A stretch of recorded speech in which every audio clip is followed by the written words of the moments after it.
Cuando levanté el teléfono para preguntarle a mi hijo Martín qué hora sería su boda, mi nuera Diana me miró directamente a los ojos y me dijo con una sonrisa helada: «Ah, ya nos casamos ayer. Solo invitamos a personas especiales». Las palabras cayeron sobre mí como un balde de agua fría. Personas especiales. Yo, que durante 3 años he pagado su alquiler de $500 cada mes, que he comprado cada mueble de su casa, que he llenado su refrigerador cuando no tenía ni para comer. Yo no era una persona especial. Me quedé ahí parada en la sala de mi propia casa, sosteniendo ese teléfono como si pesara 1000 kilos, viendo cómo mi hijo evitaba mi mirada mientras Diana se acomodaba en el sofá que yo les compré. El vestido rosa que había elegido para su boda colgaba inútil en mi armario, junto con los zapatos nuevos y la ilusión de ser parte del día más importante de la vida de mi único hijo. Había gastado $200 en ese vestido, pensando en lo hermosa que me vería en las fotos de la boda de Martín. Fotos en las que nunca aparecería. Durante semanas había estado planeando cada detalle. Había apartado dinero extra para regalarles $1000 como regalo de bodas. Había llamado a mi hermana en México para contarle la buena noticia. Había limpiado mi casa de arriba abajo porque pensé que tal vez vendrían a celebrar conmigo después de la ceremonia. Todo eso se desmoronó en un segundo con esas 4 palabras envenenadas: solo personas especiales. Martín finalmente levantó la vista y me dijo con una voz que sonaba ensayada: «Mamá, fue algo íntimo. Muy pequeño. Solo nosotros 2 y los testigos». Pero yo sabía que era mentira. Vi las fotos en redes sociales. Vi a los padres de Diana posando orgullosos junto a los novios. Vi a los hermanos de ella brindando con champán. Vi el vestido blanco de Diana que yo ayudé a pagar con los $300 que le di para sus gastos personales el mes pasado. Vi todo lo que no fui invitada a ver. Una semana después, exactamente 7 días después de esa humillación, Diana me llamó con una voz completamente diferente. Ya no era la mujer segura que me había excluido de la boda. Ahora sonaba desesperada, casi suplicante. «Dulce, el alquiler está atrasado.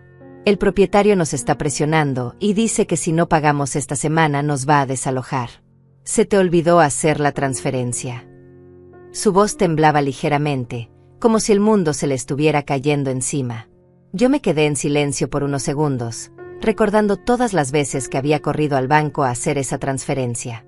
Todas las veces que había cancelado mis propios planes para asegurarme de que ellos tuvieran techo. Todas las veces que había comido frijoles y arroz para poder darles dinero para sus antojos.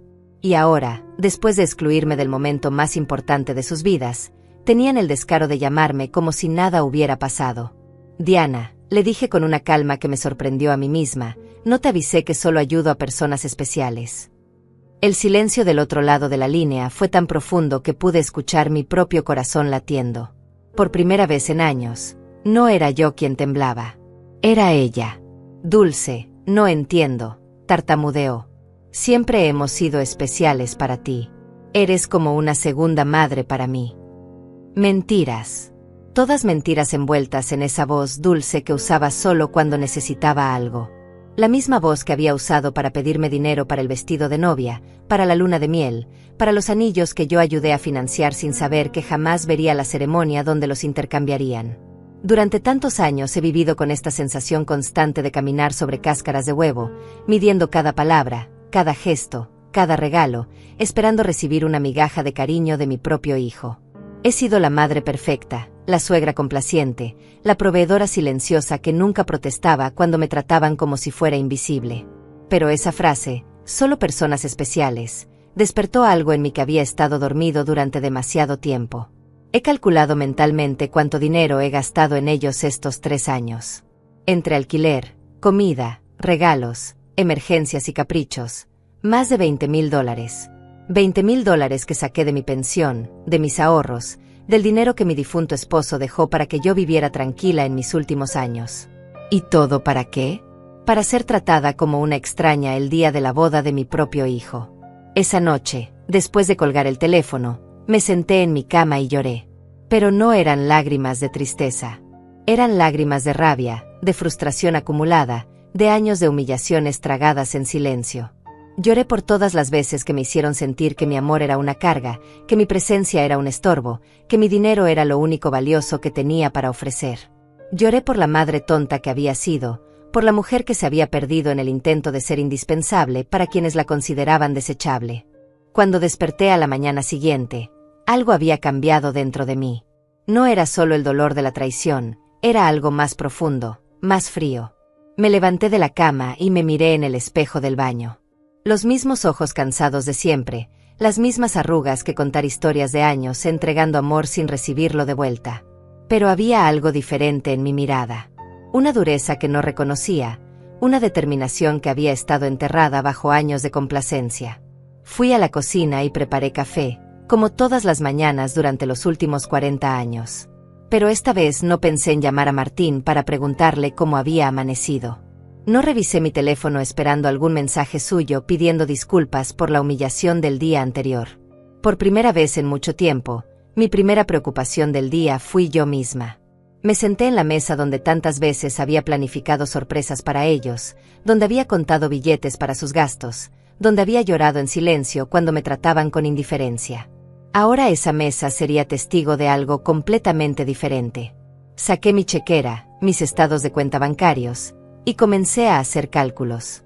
Quería ver con números exactos el tamaño de mi propia estupidez. Alquiler mensual, $500 por 36 meses. $18,000. Comida y despensa, aproximadamente $200 mensuales. $7,200 más. Regalos de cumpleaños, Navidad, aniversarios, al menos $3,000. Emergencias médicas de Diana, $800. El préstamo para el carro que nunca me devolvieron, $2,500. La reparación del aire acondicionado de su apartamento, $700. Los muebles de la sala, $1,200. $33,400. Esa era la cifra exacta de mi generosidad desperdiciada. $33,400 que había sacado de la herencia de mi esposo, de mi pensión, de los ahorros que había guardado céntimo a céntimo durante décadas de trabajo honesto. Todo ese dinero tirado a la basura para mantener cómodos a dos adultos que no podían ni siquiera fingir respeto hacia mí. El teléfono sonó y vi el nombre de Martín en la pantalla. Normalmente habría corrido a contestar, con el corazón acelerado, esperando que finalmente me pidiera perdón, que me explicara que todo había sido un malentendido. Pero esta vez dejé que sonara. Una vez, 2 veces, 3 veces. Finalmente se detuvo, y yo seguí bebiendo mi café como si nada hubiera pasado. 10 minutos después sonó otra vez. Esta vez era Diana. La dejé sonar también. Luego llegó un mensaje de texto de Martín. Mamá, contesta el teléfono. Necesitamos hablar contigo urgentemente. Borré el mensaje sin responder. A las 2 de la tarde decidí salir a caminar. Hacía meses que no lo hacía sin un propósito específico, sin una diligencia relacionada con ellos. Siempre era el banco para hacer transferencias, el supermercado para comprarles algo que necesitaban, la farmacia para los medicamentos de Diana. Hoy caminé solo porque quise hacerlo. Pasé por el parque donde solía llevar a Martín cuando era niño. Recordé a ese niño dulce que me abrazaba fuerte y me decía que yo era la mejor mamá del mundo. ¿En qué momento se convirtió en este hombre que me trataba como si fuera un cajero automático con sentimientos? ¿Cuándo comencé a confundir amor con dinero? ¿Cuándo empecé a creer que tenía que comprar el cariño de mi propio hijo? En el banco, donde tantas veces había hecho transferencias automáticas, me detuve frente a la puerta. El gerente, Carlos Mendoza, me vio a través del vidrio y me saludó con la mano. Lo conocía desde hacía años. Él había procesado cada una de mis transferencias a Martín y Diana, había visto cómo mi cuenta se vaciaba mes tras mes para llenarla de ellos. Entré y me dirigí directamente a su oficina. Don Carlos, le dije, necesito cancelar todas las transferencias automáticas que tengo programadas. Él me miró sorprendido. Durante 3 años, esas transferencias habían sido tan regulares como el amanecer. ¿Está segura, doña Dulce? ¿Pasó algo? Su preocupación era genuina, más genuina que cualquier interés que Martín había mostrado por mí en los últimos meses. Pasó que finalmente abrí los ojos, le respondí. Quiero cancelar todo. Y también quiero información sobre cómo proteger mis cuentas. No quiero que nadie más tenga acceso a mi dinero. Mientras Carlos procesaba las cancelaciones, mi teléfono no paraba de sonar. Martín, Diana, Martín otra vez. Era como si hubieran desarrollado un radar para detectar cuando su fuente de ingresos estaba en peligro. Apagué el teléfono completamente. Doña Dulce, me dijo Carlos mientras me entregaba los papeles, disculpe que me meta donde no me llaman, pero en todos estos años la he visto muy generosa con su familia. Espero que no la estén presionando para hacer estos cambios. Sus palabras me tocaron profundo. Este hombre, que apenas me conocía más allá de las transacciones bancarias, mostraba más preocupación genuina por mi bienestar que mi propio hijo. No me están presionando, don Carlos. Al contrario, finalmente dejé de presionarme a mí misma. Cuando salí del banco, me sentí extrañamente liviana, como si hubiera dejado un peso enorme en esa oficina. Por primera vez en años, mi dinero era completamente mío. No tenía compromisos financieros con personas que me veían como un recurso en lugar de como un ser humano. Caminé hacia mi casa pensando en todas las cosas que había dejado de hacer por complacer a Martín y Diana. Los viajes que no hice para ahorrar dinero para ellos. Las amigas que dejé de ver porque siempre estaba disponible para sus emergencias. Los hobbies que abandoné porque cada peso que gastaba en mí mismo era un peso menos para sus necesidades. Al llegar a casa, encontré 3 carros estacionados frente a mi puerta. El de Martín, el de Diana y uno que no reconocí. Podía ver movimiento dentro de mi casa a través de las ventanas. Mi sangre se heló. Tenían llaves. Les había dado llaves porque confiaba en ellos, porque pensé que algún día cuidarían de mí como yo había cuidado de ellos. Respiré profundo antes de abrir la puerta. Era hora de la primera confrontación real de mi nueva vida. Abrí la puerta de mi casa y me encontré con una escena que jamás olvidaré. Martín estaba sentado en mi sofá con la cabeza entre las manos. Diana caminaba de un lado a otro como una fiera enjaulada, y había un hombre mayor que no conocía revisando papeles en mi mesa del comedor. Mis papeles. Mis documentos personales. ¿Qué está pasando aquí?, pregunté con una voz que sonó más fuerte de lo que esperaba. Los 3 me miraron como si yo fuera la intrusa en mi propia casa. Diana fue la primera en hablar, y su voz tenía esa urgencia desesperada que ya le había escuchado por teléfono. Dulce, gracias a Dios llegaste. Necesitamos hablar. El señor Ramírez es del bufete de abogados donde consultamos sobre tu situación. Mi situación. La pregunta salió de mi boca con una calma que me sorprendió. ¿Cuál situación? Yo estoy perfectamente bien. Martín finalmente levantó la cabeza y me miró con esos ojos que una vez fueron de un niño inocente y ahora solo reflejaban pánico financiero. Mamá, fuimos al banco y nos dijeron que cancelaste todas las transferencias. Don Carlos nos explicó que también bloqueaste nuestro acceso a tus cuentas. No entendemos por qué hiciste eso. El señor Ramírez, un hombre de unos 50 años con traje gris y una sonrisa que no me inspiraba confianza, se acercó a mí con la mano extendida. Señora Dulce, soy Fernando Ramírez, abogado especialista en derecho familiar. Sus hijos están preocupados por su bienestar mental y me pidieron que evaluara la situación. No le estreché la mano. En cambio, me dirigí directamente a mi mesa del comedor y recogí todos mis documentos que él había estado revisando sin mi permiso.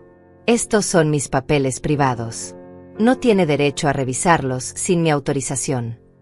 Mamá, intervino Martín con esa voz condescendiente que había perfeccionado en los últimos años. Estamos preocupados por ti. Tu comportamiento ha sido muy extraño últimamente. Primero nos excluyes financieramente sin explicación, luego no contestas nuestras llamadas. Pensamos que tal vez necesitas ayuda profesional. Diana se acercó y trató de tomarme de la mano con esa falsa ternura que reservaba para cuando necesitaba algo. Dulce, cariño, sabemos que has estado bajo mucho estrés. Tal vez la soledad te está afectando más de lo que piensas. Es normal a tu edad tener episodios de confusión. La palabra confusión resonó en mi cabeza como una campana de alarma. Ahora entendía por qué habían traído al abogado. No era para ayudarme. Era para declararme incapaz mentalmente y tomar control de mis finanzas. La misma mujer que me había dicho que solo invitaban a personas especiales a su boda ahora me trataba como si fuera una anciana senil. No estoy confundida, dije con una firmeza que hizo que todos se quedaran callados. Estoy más lúcida de lo que he estado en años. Y ustedes van a salir de mi casa ahora mismo. El señor Ramírez intervino con esa voz profesional que usan los abogados cuando quieren sonar razonables. Señora Dulce, entiendo que se sienta abrumada, pero sus hijos tienen derecho legal a intervenir si consideran que su capacidad de tomar decisiones financieras está comprometida. Han documentado varios comportamientos preocupantes. Comportamientos preocupantes. La risa que salió de mi garganta fue áspera, casi cruel. ¿Cómo decidir que mi dinero es mío? ¿Cómo elegir no financiar más la vida de dos adultos que me tratan como basura? Diana saltó como si la hubiera abofeteado. Nunca te hemos tratado mal. Eres parte de nuestra familia. Todo lo que tienes algún día será nuestro de todas formas. Solo estamos adelantando el proceso. Ahí estaba. La verdad desnuda y cruda. Todo lo que tenía algún día sería de ellos. En su mente, yo ya estaba muerta y ellos solo estaban cobrando su herencia por adelantado. No importaba si yo tenía 70 años por delante o 70 días. Para ellos, yo era solo una cuenta bancaria con piernas que se había vuelto problemática. Fuera, dije señalando hacia la puerta. Los tres. Fuera de mi casa. Martín se puso de pie con esa expresión de niño berrinchudo que ponía cuando no se salía con la suya. Mamá, no podemos irnos así. Tenemos responsabilidades.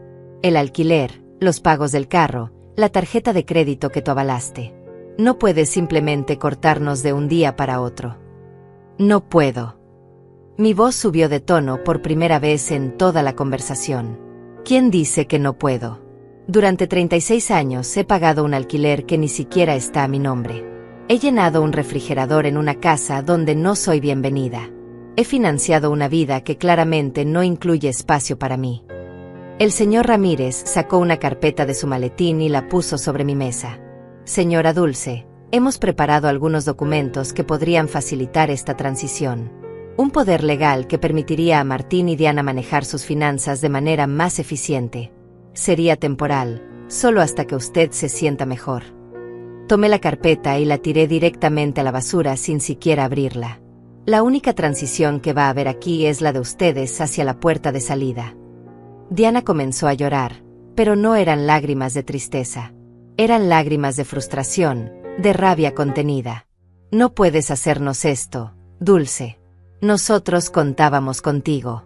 Hemos hecho planes basados en tu apoyo. Compramos cosas. Hicimos compromisos financieros porque sabíamos que podíamos contar contigo. Compromisos basados en mi dinero, le respondí. No en mi bienestar, no en mi felicidad, no en mi compañía. Solo en mi dinero. Y ahora que decidí que mi dinero tiene mejor uso en mi propia vida, de repente soy una anciana confundida que necesita supervisión legal. Martín trató de acercarse a mí, pero yo di un paso atrás. Ya no era el niño que solía correr a mis brazos cuando tenía pesadillas. Era un hombre de 35 años que veía a su madre como un obstáculo entre él y una vida cómoda financiada por otros. Mamá, hemos cometido errores, dijo con una voz que trataba de sonar arrepentida. La boda fue un malentendido. Diana estaba nerviosa, yo estaba presionado. Podemos arreglar esto si solo vuelves a ser razonable. Razonable. La palabra sabía amarga en mi boca. ¿Ser razonable significa seguir pagando su vida mientras me tratan como una extraña?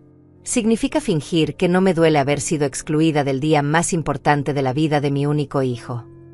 El señor Ramírez guardó sus papeles con la eficiencia de alguien acostumbrado a que le rechacen propuestas. Señora Dulce, esto no termina aquí. Su familia tiene opciones legales. Si realmente está tomando decisiones irracionales debido a problemas de salud mental, un juez puede determinar que necesita supervisión. Sus palabras fueron como un golpe físico. Me di cuenta de que esto no era solo una visita de manipulación familiar. Era una amenaza legal real. Querían declararme incompetente para manejar mis propios asuntos. Señor Ramírez, le dije mirándolo directamente a los ojos, le sugiero que investigue bien antes de amenazar a una mujer de 69 años que ha manejado sus finanzas impecablemente durante 40 años. Que ha criado un hijo sola después de enviudar, que ha mantenido un hogar, que ha trabajado hasta jubilarse honorablemente, y que hasta la semana pasada mantenía económicamente a dos adultos completamente capaces. Diana dejó de llorar y me miró con una frialdad que finalmente mostró su verdadera cara. Esto no se va a quedar así, Dulce. Nosotros también tenemos derechos. Y abogados. Perfecto, le respondí. Contraten todos los abogados que quieran. Con su propio dinero, por supuesto. Porque el mío ya no está disponible para financiar sus berrinches legales. Los tres se dirigieron hacia la puerta con la dignidad herida de quien no está acostumbrado a que les digan que no. Antes de salir, Martín se volteó hacia mí una última vez. Mamá, esto va a terminar muy mal para ti. Vas a terminar sola, sin nadie que te cuide cuando realmente lo necesites. Martín, le dije con una tristeza profunda pero también con una claridad cristalina, ya estoy sola. La diferencia es que ahora lo estoy por elección propia, no por negligencia de ustedes. Cuando la puerta se cerró detrás de ellos, me quedé parada en mi sala, rodeada del silencio más hermoso que había escuchado en años. Era el silencio de la libertad. Esa noche no pude dormir, pero no era por tristeza o arrepentimiento. Era por la adrenalina de haber recuperado el control de mi propia vida. Me quedé despierta en la cama, planeando mis próximos movimientos como un general preparando una batalla. Si Martín y Diana querían pelear, yo les daría una guerra, pero sería una guerra que pelearía con inteligencia, no con emociones. A las 6 de la mañana ya estaba vestida y lista para salir. Mi primera parada fue la oficina del abogado Carlos Herrera, un hombre que había conocido años atrás cuando tramité el testamento de mi esposo. A diferencia del señor Ramírez que habían traído Martín y Diana, Carlos tenía una reputación intachable y especialidad en proteger los derechos de las personas mayores. Doña Dulce, me dijo cuando le expliqué la situación, lo que sus hijos intentaron ayer es más común de lo que usted cree. Se llama abuso financiero de adultos mayores, y es un delito federal. El hecho de que hayan entrado a su casa sin permiso y revisado sus documentos privados también constituye una violación. Sus palabras me tranquilizaron y me alarmaron al mismo tiempo. Tranquilizaron porque confirmaron que yo no estaba loca, que lo que había pasado era realmente abusivo. Me alarmaron porque me di cuenta de que la situación era más seria de lo que había pensado. Necesitamos documentar todo, continuó Carlos. Cada transferencia, cada regalo, cada vez que la presionaron por dinero. También vamos a cambiar su testamento para proteger sus bienes de cualquier intento de manipulación futura. Pasamos 3 horas revisando mis registros financieros. Carlos silbó cuando vio la cifra total, $33,400 en 3 años. Doña Dulce, con este dinero usted podría haber vivido cómodamente, haber viajado, haber disfrutado su jubilación. En cambio, financió completamente la vida de 2 adultos que ni siquiera la respetaban lo suficiente como para invitarla a su boda. Cuando salí de la oficina de Carlos, tenía un plan completo. Primero, cambiaría todas las cerraduras de mi casa. Segundo, instalaría un sistema de seguridad con cámaras para protegerme de futuras visitas sorpresa. Tercero, abriría una nueva cuenta bancaria en un banco diferente donde ellos no tuvieran ningún contacto. Y cuarto, comenzaría a vivir la vida que había estado posponiendo durante años. Mi siguiente parada fue la ferretería. El dueño, don Raúl, me conocía desde hacía años porque siempre iba a comprar cosas para reparar el apartamento de Martín y Diana. Esta vez era diferente. Doña Dulce, ¿qué la trae por aquí hoy? ¿Otra emergencia en casa de su hijo? Me preguntó con esa familiaridad de quien había sido testigo silencioso de mi generosidad desperdiciada. No, don Raúl. Esta vez es para mi propia casa. Necesito cambiar todas las cerraduras y quiero que sean de la mejor calidad que tenga. Él me miró sorprendido, pero no hizo preguntas. Mientras seleccionaba las cerraduras, llegó su hijo Fabián, que trabajaba instalando sistemas de seguridad. Era la providencia en acción. Fabián, le dije, también necesito instalar cámaras de seguridad. Todo el sistema completo.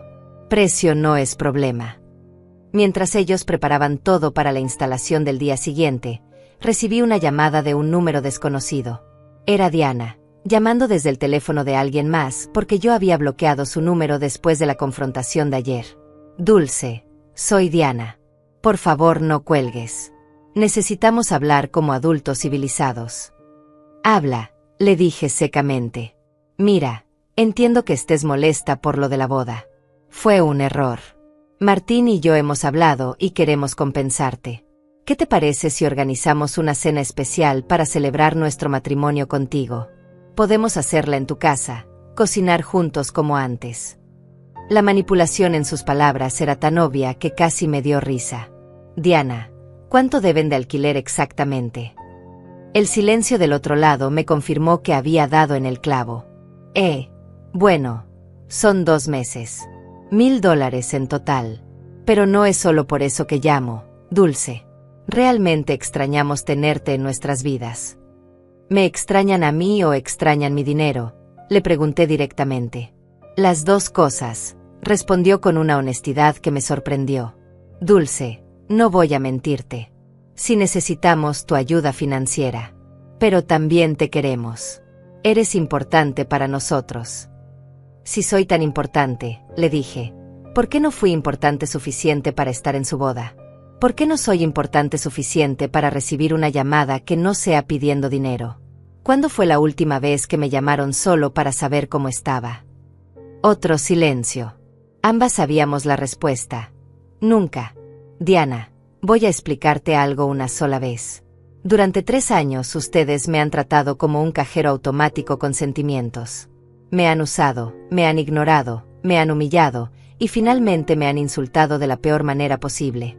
Ahora que el dinero se acabó, de repente descubren que me quieren. Dulce, por favor. No, la interrumpí. No hay, por favor, que valga. Ustedes hicieron su elección cuando decidieron que yo no era lo suficientemente especial para estar en su boda. Ahora yo estoy haciendo la mía.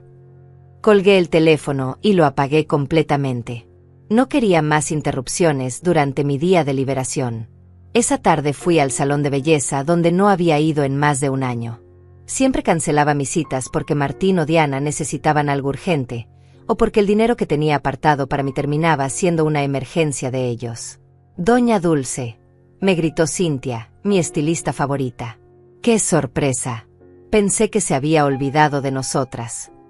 No me había olvidado, Cintia. Solo había olvidado que yo también merezco ser cuidada. Me hice el tratamiento completo, corte, color, manicure, pedicure.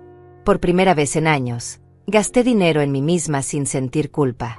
Mientras Cintia trabajaba en mi cabello, me contó sobre su vida, sus hijos, sus sueños.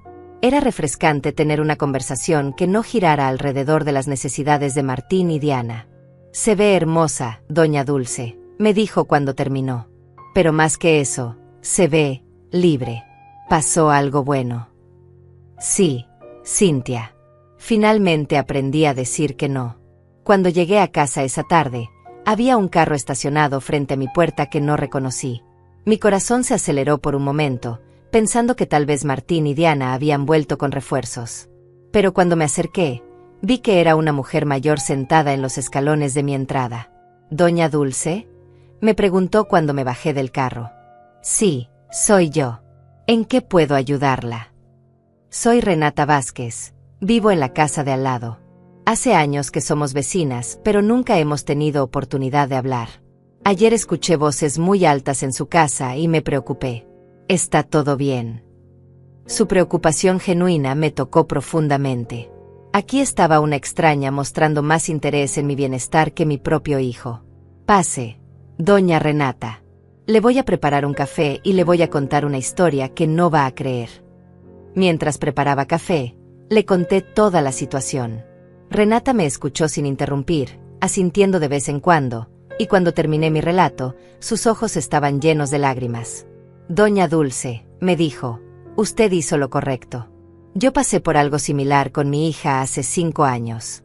También pensaba que era mi obligación financiar su vida de adulta. También creía que si no les daba dinero, no me querrían. ¿Qué pasó? Les corté el dinero cuando me di cuenta de que solo me llamaban cuando necesitaban algo. Al principio fue terrible. Me amenazaron, me chantajearon emocionalmente, trataron de hacerme sentir culpable. Pero después de 6 meses, mi hija llamó para disculparse de verdad. Ahora tenemos una relación real, basada en amor, no en dinero. Sus palabras me dieron esperanza y me confirmaron que había tomado la decisión correcta. ¿Cree que Martín y Diana van a entender algún día? Tal vez sí, tal vez no, me respondió honestamente. Pero eso ya no es su responsabilidad, doña Dulce. Su responsabilidad ahora es vivir su propia vida. Esa noche, por primera vez en 3 años, me fui a dormir sin preocuparme por si Martín y Diana tenían dinero para el alquiler, para la comida, para sus caprichos. Me fui a dormir pensando en mí misma, en mis planes, en mi futuro. Y dormí mejor que en años. Al día siguiente llegaron Fabián y don Raúl a las 8 de la mañana para cambiar las cerraduras e instalar el sistema de seguridad. Mientras trabajaban, mi teléfono no paraba de sonar desde números desconocidos.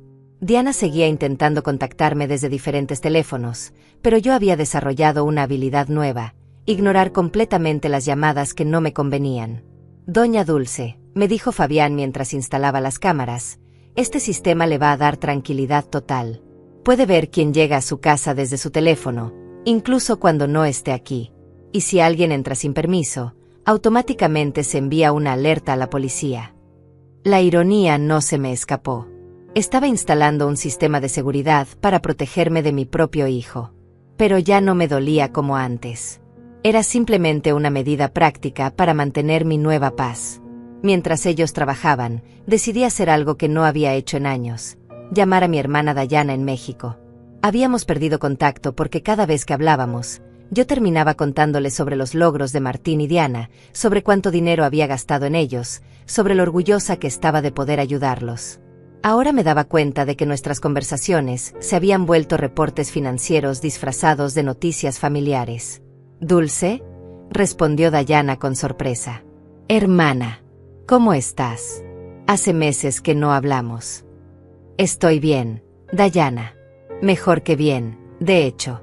Te llamo para contarte que finalmente recuperé la cordura». Le conté toda la historia desde el principio.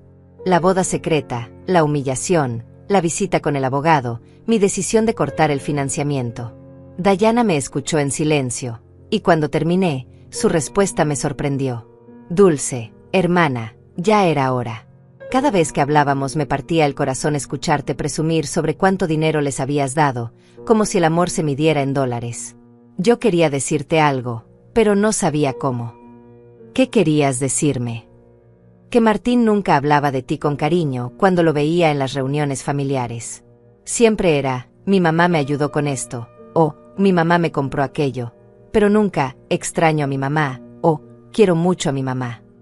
Era como si fueras un servicio, no una persona». Sus palabras me dolieron, pero era un dolor necesario. Como cuando el médico limpia una herida infectada. Duele, pero es parte de la curación. «¿Sabes qué más me llamaba la atención?», continuó Dayana. «Diana siempre hablaba de ti en tiempo futuro. Cuando Dulce ya no esté, vamos a poder remodelar su casa, o, cuando heredemos, vamos a invertir en el negocio. Como si estuvieran esperando que te murieras para empezar a vivir de verdad». Esa revelación me cayó como un balde de agua fría. No solo me veían como un cajero automático, sino como un obstáculo temporal entre ellos y su dinero. Mientras yo me desvivía por hacerlos felices, ellos planificaban su futuro sin mí. Después de colgar con Dayana, me quedé sentada en mi cocina procesando toda esta información. 45 años de matrimonio con un hombre que me amó de verdad, 35 años criando un hijo sola después de enviudar, y 3 años financiando a 2 adultos que me veían como un estorbo millonario. El timbre sonó y vi en las cámaras nuevas que era Renata con una taza en las manos. Le abrí la puerta y me extendió café recién hecho. «Pensé que podría necesitar compañía después de todo lo que me contó ayer», me dijo con esa sonrisa genuina que ya había empezado a apreciar.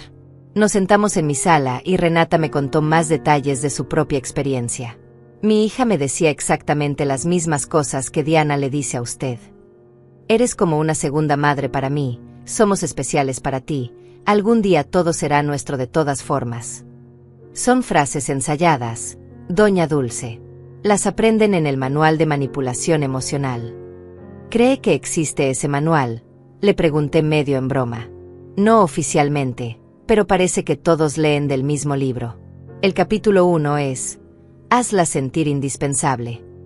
El capítulo 2 es: crea emergencias financieras constantes. El capítulo 3 es: si se resiste, cuestiona su salud mental, punto. Nos reímos, pero era una risa amarga. Era gracioso y trágico al mismo tiempo reconocer patrones tan predecibles en el comportamiento de nuestros propios hijos. Renata, Alguna vez se sintió culpable por cortar el dinero. Todos los días durante los primeros 3 meses, me respondió honestamente.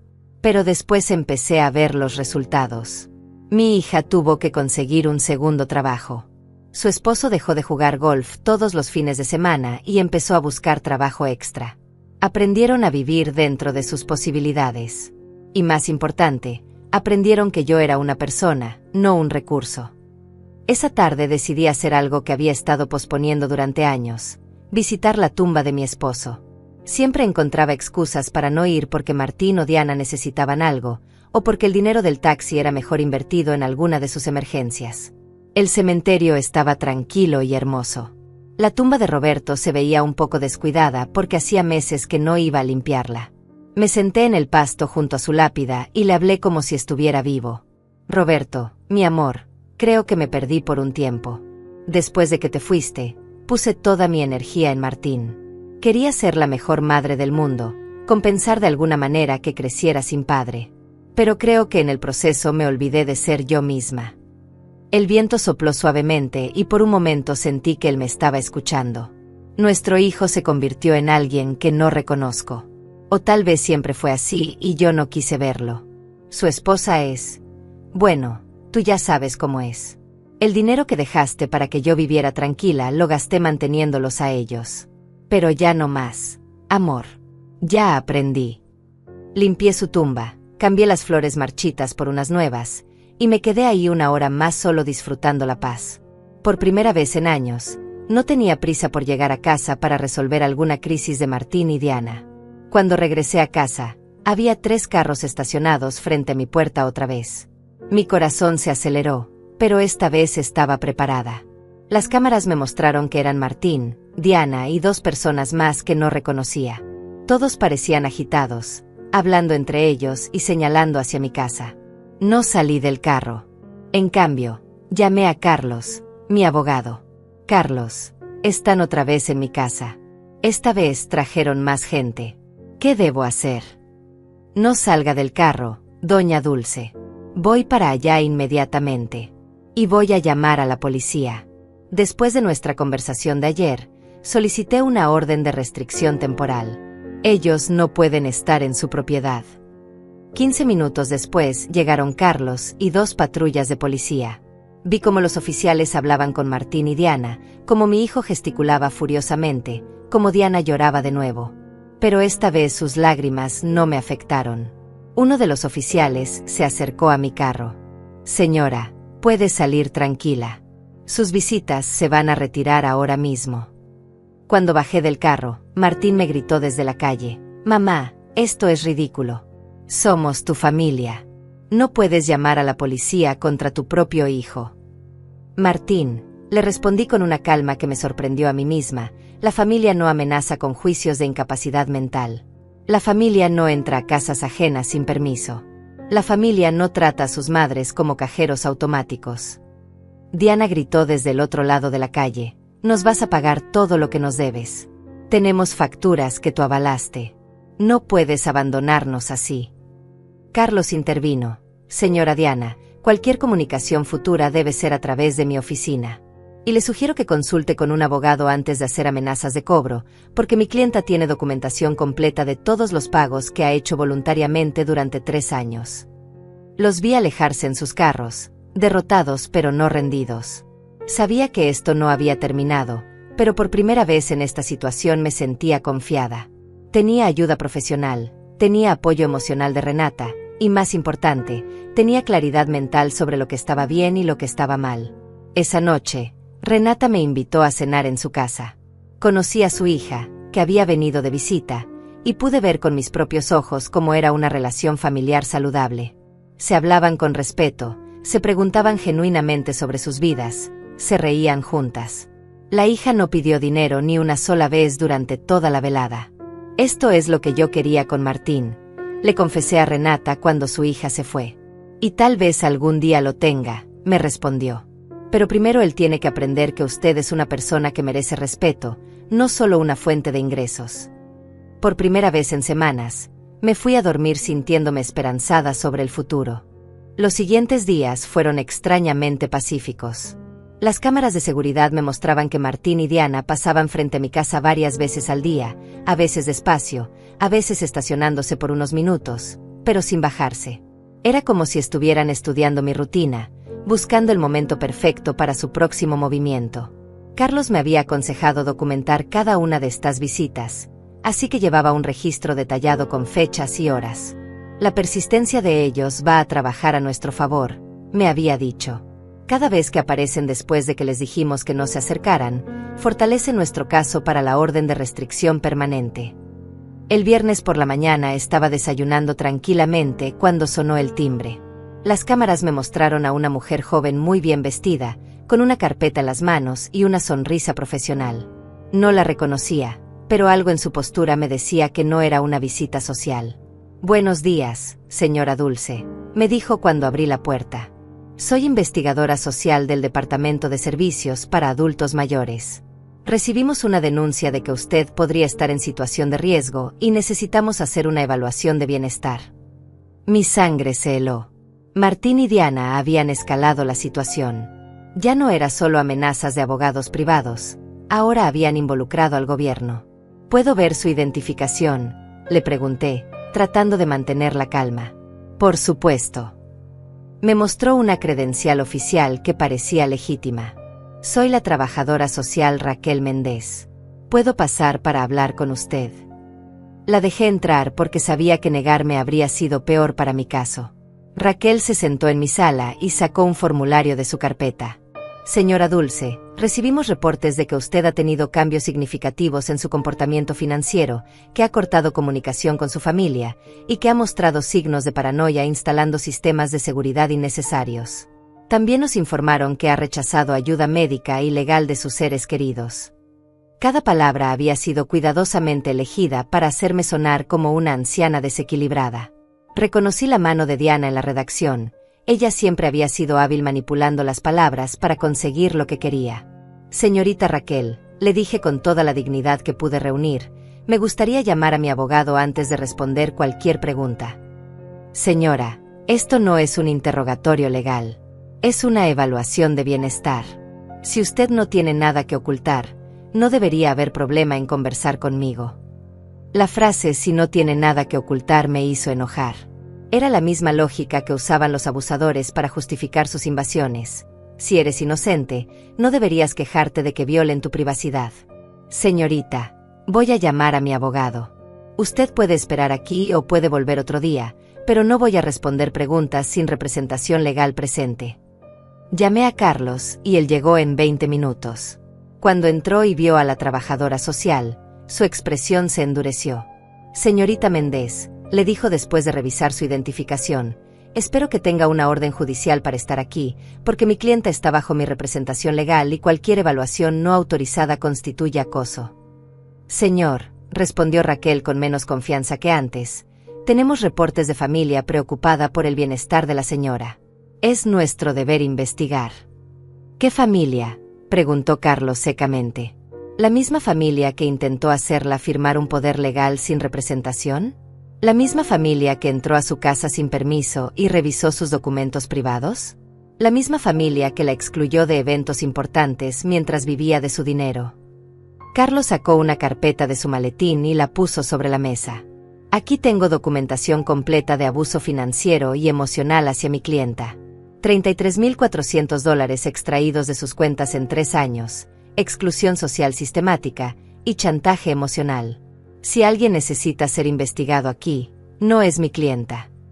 Raquel revisó los documentos con creciente incomodidad. Era obvio que la información que le habían dado no coincidía con la realidad que tenía frente a ella. «Señora Dulce», me dijo finalmente, «¿puede explicarme por qué decidió cortar el apoyo financiero a su hijo de manera tan abrupta?». «Porque descubrí que me estaban usando», le respondí simplemente. «Porque me di cuenta de que para ellos yo no era una madre, era una cuenta bancaria. Porque me cansé de financiar la vida de personas que me veían como un estorbo». «¿Pero no considera usted que es su responsabilidad ayudar a su familia?». La pregunta me indignó. «Señorita Raquel, mi responsabilidad como madre era criar a mi hijo hasta los 18 años, educarlo y darle herramientas para ser un adulto independiente. Mi hijo tiene 35 años, está casado, y es completamente capaz de mantenerse a sí mismo. Financiar su vida de adulto no es mi responsabilidad, es mi elección. Y elegí dejar de hacerlo. Carlos intervino. Señorita Méndez, ¿consideraría usted que un adulto de 35 años que no puede pagar su propio alquiler sin ayuda de su madre de 69 años es una situación normal? Raquel no respondió inmediatamente. Podía ver que estaba reconsiderando toda la situación. Señora Dulce, me preguntó después de un momento, ¿usted maneja sus propias finanzas? Completamente. Puedo mostrarle mis estados de cuenta, mis inversiones, mis pagos de impuestos. Todo está al día y en orden. Vive independientemente. Como puede ver, mantengo mi casa limpia, me cuido físicamente, manejo mi propio transporte, tengo relaciones sociales saludables con mis vecinos. Toma medicamentos. Solo vitaminas y suplementos. No tengo condiciones médicas que requieran medicación. Carlos agregó, mi clienta acaba de pasar por evaluaciones médicas completas como parte de nuestro proceso legal. Está en perfecto estado de salud mental y física. Raquel cerró su carpeta y suspiró. Señora Dulce, basándome en esta conversación y en la documentación que he revisado, no veo evidencia de que usted esté en riesgo o necesite intervención. Voy a cerrar este caso. Después de que se fue, Carlos y yo nos quedamos en silencio por unos minutos. Dulce, me dijo finalmente, esto va a seguir escalando. Martín y Diana no van a parar hasta que recuperen acceso a su dinero. Necesitamos prepararnos para el próximo movimiento. Esa tarde, mientras reflexionaba sobre la visita de la trabajadora social, me di cuenta de algo importante. Ya no me sentía como una víctima. Me sentía como una mujer que había tomado control de su vida y que estaba dispuesta a defenderla. Llamé a Dayana para contarle lo que había pasado. Dulce, hermana, me dijo después de escuchar todo, ¿sabes lo que más me impresiona de esta historia? No es lo mal que se portaron Martín y Diana. Es lo fuerte que te has vuelto tú. Sus palabras me tocaron profundo. Tenía razón. Hace un mes, la visita de una trabajadora social me habría devastado. Me habría hecho dudar de mí misma, me habría hecho considerar volver a financiar a Martín y Diana solo para evitar problemas. Pero ahora estaba firme en mis decisiones. Esa noche, Renata vino a visitarme con una botella de vino. Doña Dulce, quiero celebrar con usted. ¿Celebrar qué? Que hoy resistió otro ataque a su libertad y salió victoriosa. Cada vez que se mantiene firme, se vuelve más fuerte. Brindamos por mi nueva fortaleza, por mi nueva vida, por la libertad que había estado esperando sin saberlo durante años. Renata, le dije mientras bebíamos nuestro vino, ¿cree que algún día voy a dejar de extrañar al Martín que era cuando niño? Probablemente no, me respondió honestamente. Pero va a dejar de permitir que esa nostalgia la mantenga prisionera del Martín que es ahora. Sus palabras encerraban una sabiduría profunda. Podía amar al niño que había sido mi hijo sin permitir que el adulto abusivo en que se había convertido siguiera dañándome. Esa noche dormí profundamente, sabiendo que cada día me volvía más fuerte, más independiente, más libre. Martín y Diana podían seguir intentando manipularme, chantajearme o asustarme, pero ya habían perdido su poder sobre mí. Mi nueva vida apenas estaba empezando. 2 semanas pasaron sin noticias de Martín y Diana, y comencé a creer que tal vez habían aceptado la realidad. Pero un martes por la mañana, mientras regaba las plantas de mi jardín, vi un carro desconocido estacionarse frente a mi casa. Bajó un hombre mayor con traje y una mujer joven con carpetas. Mi corazón se aceleró, pero ya no con miedo, sino con indignación. ¿Cuántas veces más iban a intentar lo mismo? El hombre se acercó a mi puerta con una sonrisa que no llegaba a sus ojos. Señora Dulce Martínez, soy el doctor Ricardo Vega, psiquiatra geriátrico. Esta es mi asistente, la licenciada Patricia. Su familia nos contrató para hacer una evaluación de su estado mental. No necesito evaluación psiquiátrica, les dije desde mi jardín sin acercarme. Y ustedes están en propiedad privada sin autorización. Señora, insistió el doctor Vega, su hijo está muy preocupado por usted. Dice que ha tenido cambios de personalidad drásticos, comportamientos irracionales con el dinero y episodios de paranoia. Una evaluación simple podría resolver todas estas preocupaciones. La licenciada Patricia agregó con voz melosa, Es solo una conversación, señora Dulce. Si usted está bien, como dice, la evaluación lo confirmará y su familia se quedará tranquila. Reconocí inmediatamente la táctica. Era la misma que había usado Diana. Si no tienes nada que ocultar, no deberías tener problema. Pero yo ya no era la misma mujer ingenua de hace un mes. Doctor Vega, le dije con autoridad, tengo 69 años y he manejado mis asuntos independientemente durante toda mi vida adulta. No voy a someterme a evaluaciones psiquiátricas porque a mi hijo no le gusta que haya dejado de financiar su vida. Señora, entendemos su resistencia, dijo Patricia con esa voz condescendiente que usan con los niños pequeños, pero la evaluación es por su propio bien. Mi propio bien. La risa que salió de mi garganta fue amarga. ¿Saben qué era para mi propio bien? Dejar de pagar el alquiler de 2 adultos que me trataban como basura. ¿Saben qué más era para mi propio bien? Instalar cámaras para protegerme de familiares que entran a mi casa sin permiso. En ese momento llegó Carlos en su carro. Al verlo, el doctor Vega y Patricia intercambiaron miradas incómodas. Doctor Vega, dijo Carlos después de bajarse, espero que tenga una orden judicial para estar aquí, porque de lo contrario está violando la orden de restricción que tenemos contra la familia de mi clienta. Nosotros no somos familia, respondió el doctor defensivamente. Somos profesionales de la salud mental contratados por familiares preocupados. Contratados por familiares que tienen orden de no acercarse a mi clienta, replicó Carlos secamente. Lo que ustedes están haciendo se llama acoso por interpósita persona, y es igualmente ilegal. Carlos sacó su teléfono y llamó a la policía. Oficial, necesito que vengan a retirar a 2 personas de la propiedad de mi clienta. Están violando una orden de restricción. Mientras esperábamos a la policía, el doctor Vega trató de justificar su presencia. Señora Dulce, su hijo nos mostró evidencia preocupante. Facturas médicas sin pagar, medicamentos acumulados, comportamientos erráticos con el dinero. Doctor, lo interrumpí, mi hijo le mintió. No tengo facturas médicas pendientes porque no estoy enferma. No tengo medicamentos acumulados porque no tomo medicamentos. Y mis comportamientos con el dinero son perfectamente racionales. Dejé de regalárselo a gente que me maltrataba. Pero señora, insistió Patricia, su familia dice que usted amenazó con desheredarlos por completo, que ha cambiado su testamento sin consultar con nadie. Por supuesto que cambié mi testamento. Mi voz subió de tono por primera vez en toda la conversación. ¿Por qué voy a dejarle mi herencia a gente que me excluye de los momentos importantes de sus vidas? ¿Por qué voy a premiar el abuso con dinero? Llegaron 2 patrullas de policía y el oficial Johnson, que ya conocía la situación por visitas anteriores, se acercó al doctor Vega.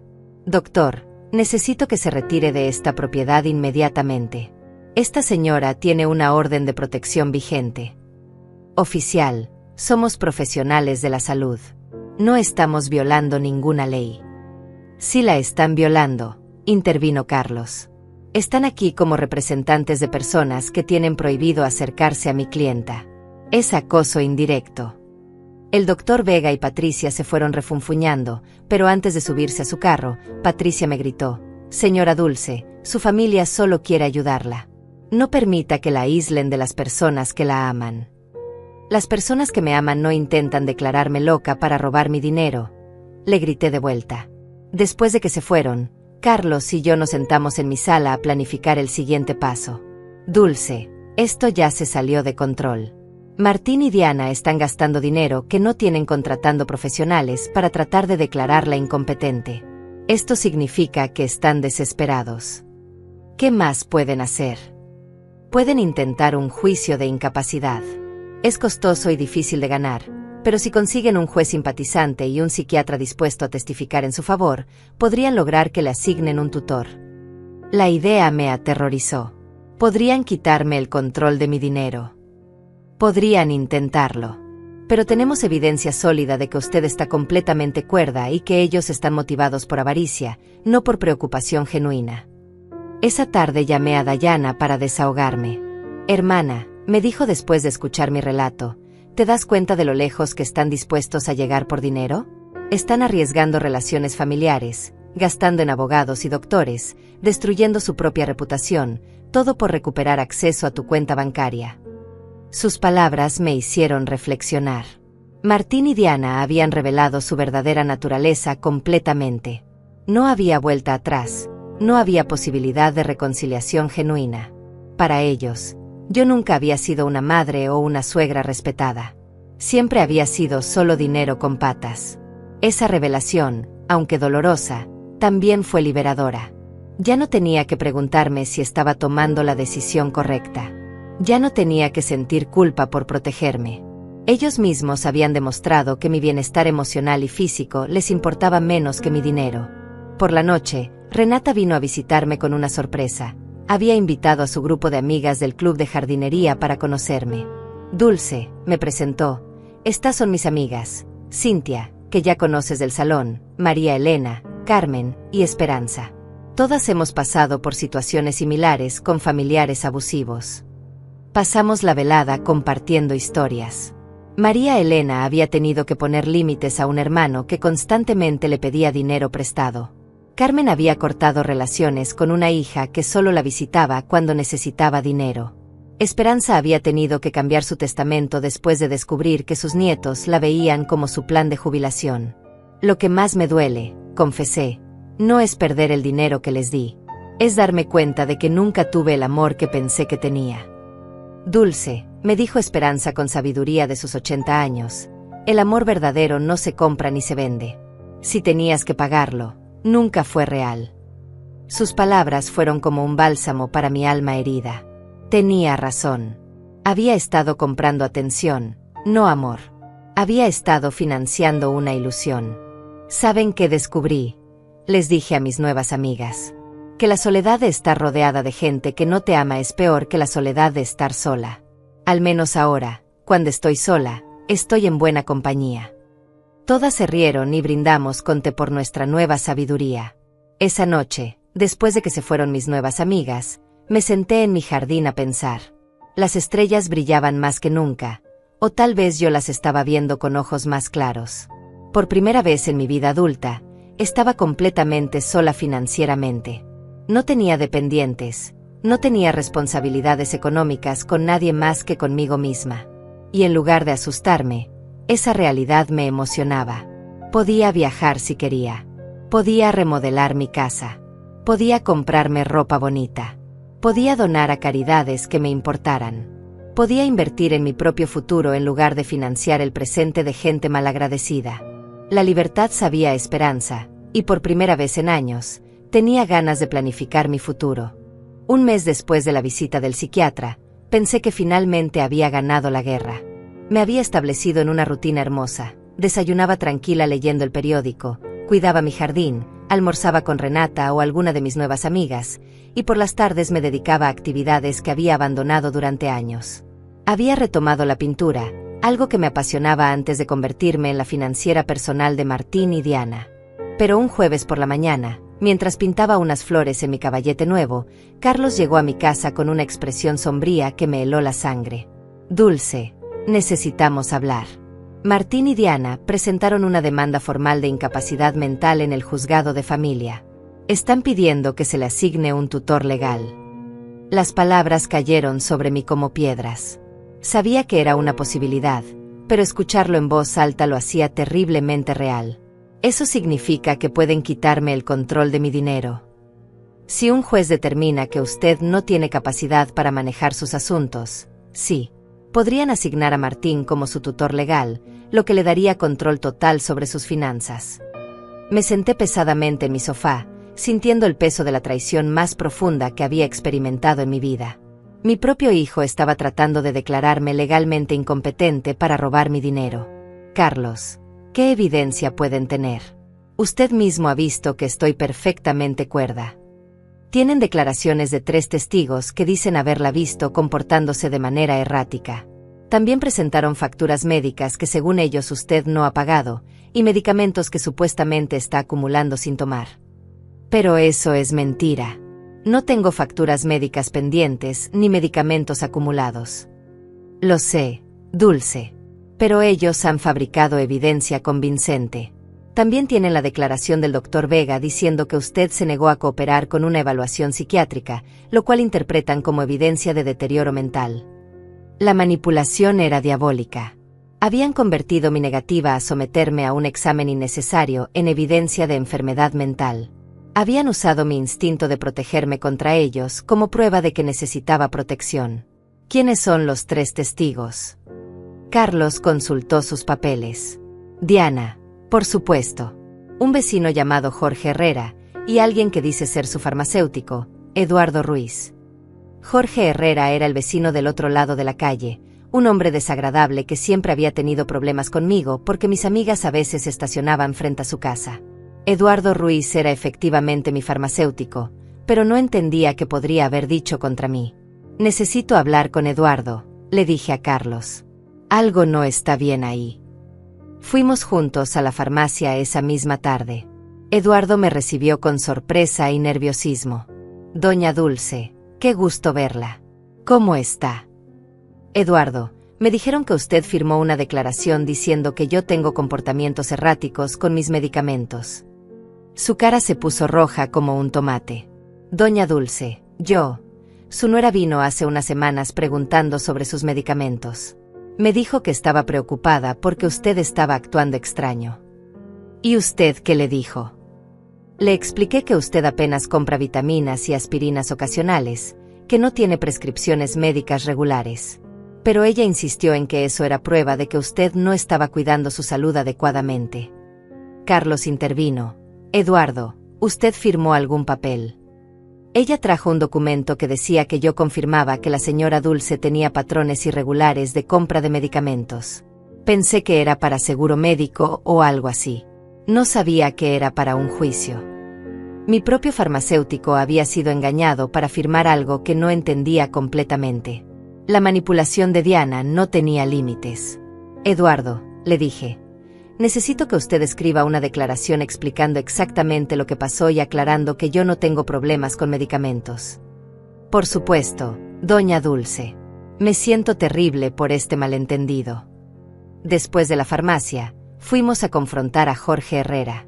Cuando le tocamos la puerta, nos recibió con hostilidad evidente. ¿Qué quieren? Señor Herrera, le dijo Carlos, entiendo que usted firmó una declaración sobre el comportamiento de mi clienta. ¿Y qué si lo hice? Esa mujer está loca. Ha estado actuando raro desde hace semanas. ¿Puede ser más específico sobre qué comportamientos ha observado? Instalar cámaras como si viviera en zona de guerra. Tener gente extraña visitándola a todas horas. Gritar en la calle con su familia. Me di cuenta de que Jorge había interpretado todo fuera de contexto. Las cámaras las instalé para protegerme. La gente extraña eran mis nuevas amigas. Los gritos fueron cuando defendí mi casa de las invasiones de Martín y Diana. Señor Herrera, le dije, ¿usted sabe por qué instalé las cámaras? No, ni me interesa. Para protegerme de mi hijo y mi nuera, que entraban a mi casa sin permiso y me amenazaban. Eso es lo que una loca diría, respondió con crueldad. No había forma de razonar con él. Su testimonio estaba basado en observaciones superficiales interpretadas con malicia. Esa noche, Carlos y yo nos sentamos a planificar nuestra defensa. Dulce, necesitamos nuestra propia evaluación psiquiátrica. Tengo un colega, la doctora Elena Morales, que es experta en evaluaciones de capacidad mental. Ella puede confirmar oficialmente que usted está completamente cuerda. ¿Y si Martín y Diana sobornaron al juez? ¿Y si nada de esto importa porque ya decidieron declararme incompetente? Dulce, el sistema legal no es perfecto, pero tampoco es completamente corrupto. Tenemos evidencia sólida de su competencia mental y de las motivaciones financieras de ellos. Vamos a pelear esto. Al día siguiente fui a la consulta con la doctora Morales. Era una mujer de unos 50 años, con ojos amables pero perspicaces. Señora Dulce, voy a hacerle una serie de preguntas y pruebas para evaluar su capacidad mental. Tómese su tiempo y responda honestamente. Durante 2 horas me hizo preguntas sobre mi memoria, mi capacidad de razonamiento, mi comprensión financiera, mi salud emocional. También me hizo pruebas cognitivas y me pidió que resolviera problemas matemáticos y lógicos. Señora Dulce, me dijo al final, sus resultados están muy por encima del promedio para su edad. No solo está mentalmente competente, sino que su función cognitiva es excelente. Doctora, ¿por qué cree que mi familia está haciendo esto? Basándome en lo que me ha contado y en los documentos que he revisado, esto parece ser un caso clásico de abuso financiero hacia adultos mayores. Desafortunadamente, es más común de lo que la gente cree. Salí de la consulta sintiéndome validada, pero también triste. La confirmación profesional de mi sanidad mental era un alivio, pero también confirmaba que la batalla legal era real y necesaria. Esa tarde, Renata organizó una reunión de emergencia con todas nuestras amigas del grupo de jardinería. Cuando les conté sobre la demanda de incapacidad, todas se indignaron. Dulce, me dijo María Elena, nosotras vamos a testificar a tu favor. Hemos estado contigo durante semanas y cualquiera puede ver que estás perfectamente bien.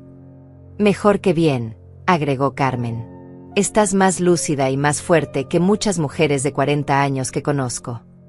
Esperanza, con su sabiduría de 80 años, me tomó de las manos. Dulce, mija, lo que tus hijos están haciendo no es nuevo.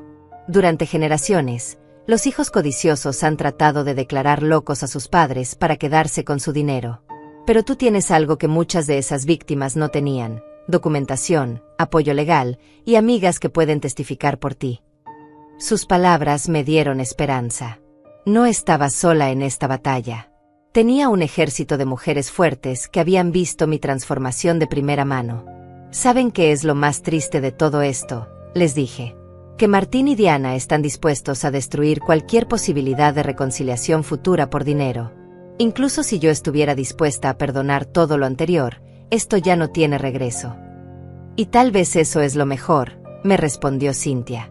Al menos ahora sabes exactamente quiénes son y puedes actuar en consecuencia. Esa noche, por primera vez desde que empezó esta pesadilla, lloré de verdad. No por tristeza, sino por duelo. Estaba despidiéndome definitivamente del hijo que pensé que tenía, del sueño de una familia amorosa, de la ilusión de que el amor incondicional era correspondido. Pero también estaban haciendo algo nuevo en mí. Una determinación férrea de no permitir que me robaran no solo mi dinero, sino mi dignidad y mi libertad. La guerra había comenzado oficialmente, pero yo estaba lista para pelear. El día del juicio llegó 3 semanas después. Me levanté temprano, me vestí con mi mejor traje negro, y me miré en el espejo con una determinación que no había sentido jamás. Hoy no iba a ser juzgada solo mi capacidad mental, iba a ser juzgada mi dignidad como ser humano, mi derecho a vivir libre de abuso, mi valor más allá de mi cuenta bancaria. Carlos llegó a las 7 de la mañana para repasar nuestra estrategia una última vez. Dulce, recuerde que la carga de la prueba está en ellos. Tienen que demostrar que usted es incompetente, nosotros solo tenemos que mostrar que no lo es. ¿Y si el juez ya está predispuesto contra mí? El juez Harrison tiene reputación de ser justo. He investigado sus casos anteriores y no favorece automáticamente a las familias. Le importa proteger los derechos de los adultos mayores. Llegamos al juzgado a las 9. En el pasillo vi a Martín con un traje nuevo que probablemente había comprado para la ocasión, y a Diana vestida de negro como si estuviera en un funeral. Tal vez lo estaba, el funeral de nuestra relación familiar. Cuando nuestras miradas se cruzaron, Martín evitó mis ojos, pero Diana me sostuvo la mirada con una frialdad que me confirmó que para ella esto era simplemente un negocio. El abogado de ellos era un hombre mayor, elegante, con el tipo de confianza que da ganar casos similares anteriormente. Cuando comenzó su alegato inicial, su estrategia fue clara: pintarme como una anciana confundida que había sido manipulada por extraños para alejarme de mi familia amorosa. Su señoría, dijo con voz solemne, la señora Dulce Martínez ha mostrado un deterioro mental evidente en los últimos meses.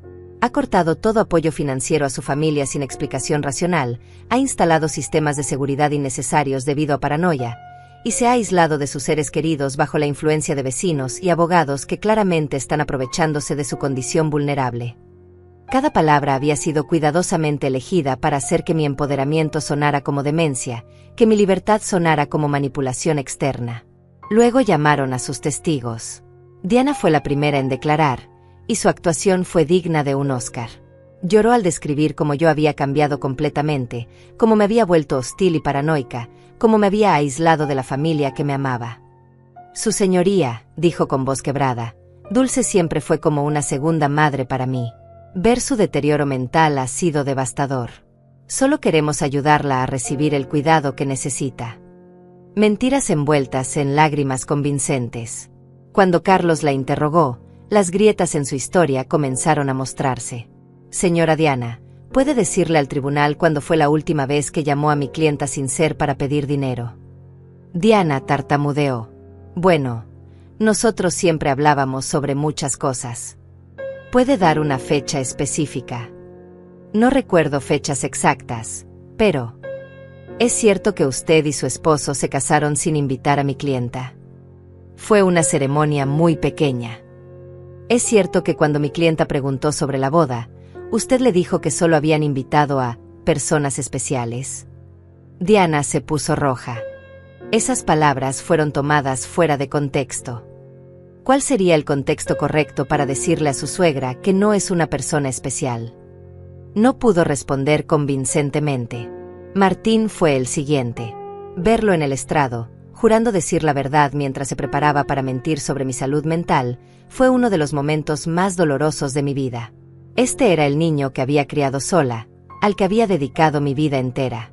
Mi madre siempre fue muy generosa con nosotros, testificó, pero últimamente se ha vuelto errática e irracional. Creemos que está siendo manipulada por gente que se está aprovechando de ella. Cuando Carlos lo interrogó, la máscara se cayó completamente. Señor Martín, ¿cuánto dinero ha recibido de su madre en los últimos 3 años? No sé la cantidad exacta. $30,000 le parece aproximadamente correcto. Tal vez. Ella siempre fue generosa. ¿Y cuántas veces visitó a su madre sin pedirle dinero? El silencio fue ensordecedor.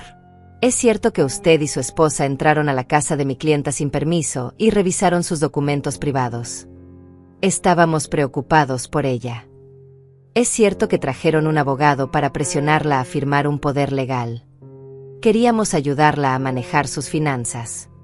A los 35 años, necesita usted ayuda de su madre de 69 años para pagar su alquiler.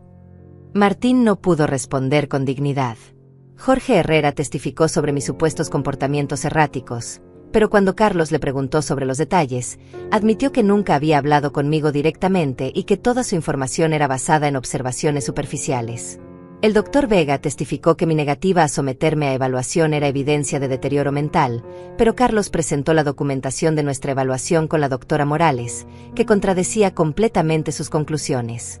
Luego llegó nuestro turno. Carlos llamó primero a Eduardo, mi farmacéutico, quien explicó cómo había sido engañado para firmar una declaración que tergiversaba mis hábitos de compra de medicamentos. La doctora Morales testificó sobre mi excelente estado mental, presentando los resultados de las pruebas cognitivas que habían sido impecables. Don Carlos del Banco testificó sobre mi competencia financiera, explicando que mis decisiones de cancelar transferencias automáticas habían sido completamente racionales y procesadas correctamente. Renata y mis amigas del grupo de jardinería testificaron sobre mi lucidez, mi nueva vitalidad y mi capacidad para mantener relaciones sociales saludables. Finalmente, me tocó testificar a mí. Me levanté con dignidad y caminé hacia el estrado, sintiendo el peso de 69 años de experiencia, de sabiduría ganada a través del dolor, de fuerza descubierta en la adversidad.